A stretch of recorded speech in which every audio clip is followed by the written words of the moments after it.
1 जुलाई 2026 से कई ऐसे वित्तीय नियम लागू होने जा रहे हैं जो बहुत महत्वपूर्ण हैं और जिनका सीधा असर आम लोगों की जेब पर पड़ता हुआ नजर आएगा।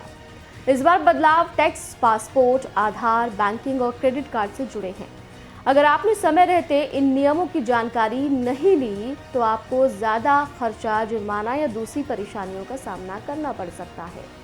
इसलिए हर नागरिक के लिए इन बदलावों को समझना बहुत ज़्यादा ज़रूरी है, वरना इसका सीधा असर आपकी जेब पर पड़ेगा।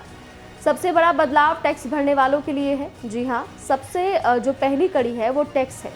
जुलाई का महीना इनकम टैक्स से जुड़े कई ज़रूरी कामों का महीना माना जाता है। 7 जुलाई तक कुछ मामलों में टीडीएस जमा करना अनिवार्य होगा और ज़रूरी फॉर्म भरना होगा। 30 जुलाई तक कंपनियों और संस्थानों को टीडीएस से जुड़े दस्तावेज जमा करने होंगे। वहीं 31 जुलाई अधिकांश लोगों के लिए इनकम टैक्स रिटर्न आईटीआर दाखिल करने की आखिरी तारीख है।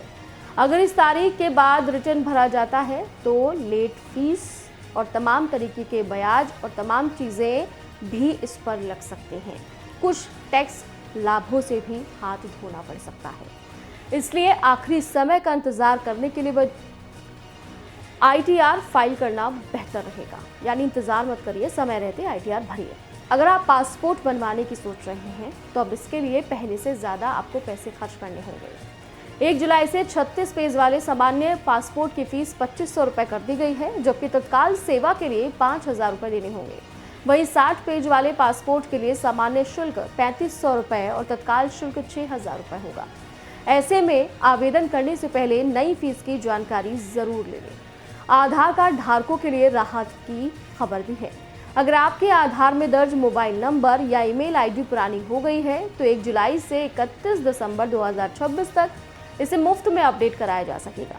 पहले इसके लिए 75 रुपये का शुल्क देना पड़ता था।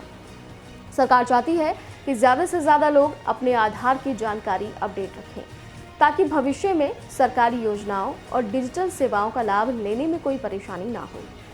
बैंक ग्राहकों के लिए भी एक बड़ा बदलाव होने जा रहा है। कई बार बैंक ग्राहकों को उनकी ज़रूरत के बिना बीमा या निवेश योजनाएं बेच दी जाती है। इसे मिस सेलिंग कहा जाता है। अब आरबीआई ने इस पर सख्ती दिखाई है। नए नियमों के तहत अगर किसी ग्राहक को गलत तरीके से कोई वित्तीय उत्पाद बेचा गया हो और उससे नुकसान हुआ तो बैंक उसका पैसा वापस करना पड़ सकता है। ज़रूरत पड़ने पर मुआवजा भी देना होगा। इससे ग्राहकों को पहले से ज़्यादा सुरक्षा मिलेगी।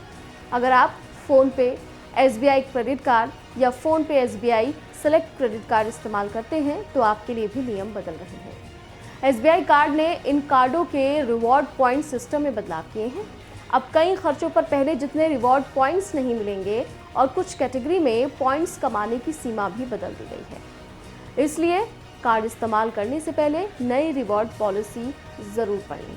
कुल मिलाकर 1 जुलाई यानी कि आज से लागू होने वाली ये सभी बदलाव सीधे आपकी जेब और रोज़मर्रा की वित्तीय ज़रूरतों से जुड़े हुए हैं। इसलिए अगर आपने अभी तक आईटीआर फाइल नहीं किया है, आधार अपडेट नहीं कराया है या पासपोर्ट बनवाने की योजना बना रहे हैं तो समय रहते ये काम पूरा कर लें।